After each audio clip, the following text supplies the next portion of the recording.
Modern aircraft systems have become so reliable that emergencies seldom occur.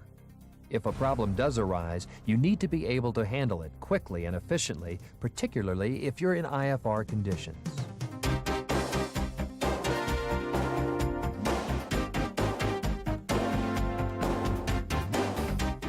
As the pilot, you are the person responsible for the safety of the flight. The Federal Aviation Administration recognizes this fact and allows deviations from the FARs to the extent necessary to ensure this goal. With this emergency authority, however, comes responsibility. You're expected to exercise reasonable judgment in all flight decisions. In an emergency situation, if you deviate from any ATC clearance, you must notify ATC of that deviation as soon as possible.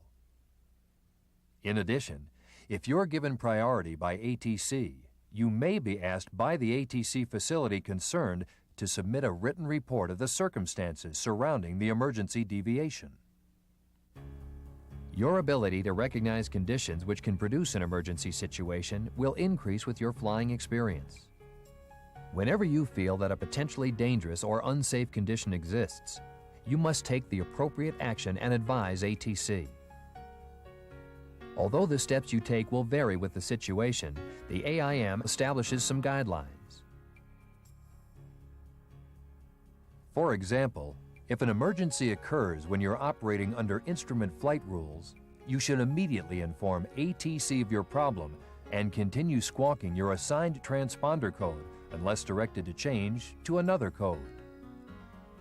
If you are unable to immediately communicate with an ATC facility, you should squawk 7700, the emergency code.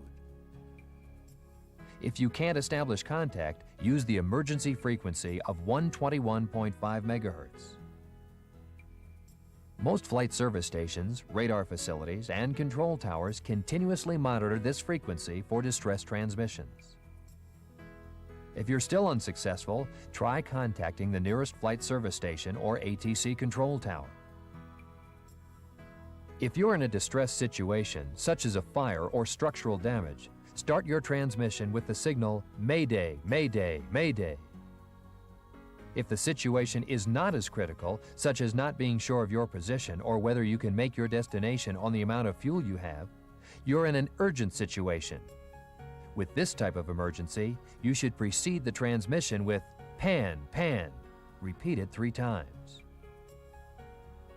You should also give the controlling agency as much of the following information as necessary: the nature of the emergency, the weather conditions, such as if you're in VFR or IFR conditions, your intentions, and the extent of any needed assistance.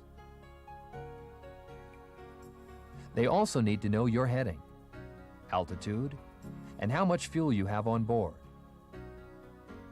In this way, they can assess the situation and give you radar vectors to VFR conditions or to the nearest airport. If the situation warrants, ATC will also give you priority and clear the airspace of other traffic. Chicago Center, Cessna 52241. Chicago Center, Cessna 52241. Emergency situations can be created or compounded by the loss of two-way radio communications.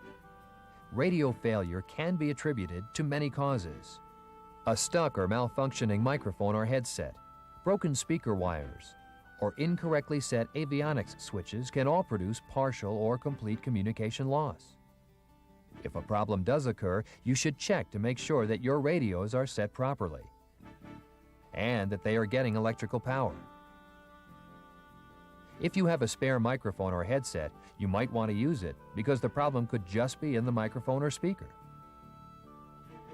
If you can't restore two-way communications, you should alert ATC by squawking code 7600. Since a communications failure can seriously disrupt the flow of IFR traffic, the FARs and AIM outline specific procedures to be followed in IFR conditions. It is important to know and follow these procedures since the routing of other air traffic is based on your compliance. For example, If you experience communications failure while in VFR conditions, or if you encounter VFR conditions during the failure, you should remain VFR if possible and land as soon as practical. However, the term "as soon as practical" does not mean that you have to land at an unsuitable airport or at a closer airport if you're just minutes short of your destination. If IFR conditions prevail at the time of the communications failure, exercise your options in the following sequence. You should continue the flight by the last route assigned by ATC. If you are receiving radar vectors, proceed direct from the point of radio failure to the fix, route, or airway specified in the vector clearance. When no route has been assigned, continue the flight by the route ATC has advised you to expect in a further clearance. If none of these alternatives apply, proceed according to the route filed in your flight plan. In addition, fly at the highest of the following altitudes: the last assigned altitude, the minimum en route altitude for each route segment, or the altitude that ATC has advised you to expect in a further clearance. Let's see how this works. Your flight has been cleared eastbound along Victor 70 from Monroeville to Eufaula. You've been cleared to maintain 2,000 feet and to expect 3,000 feet at Chaff intersection.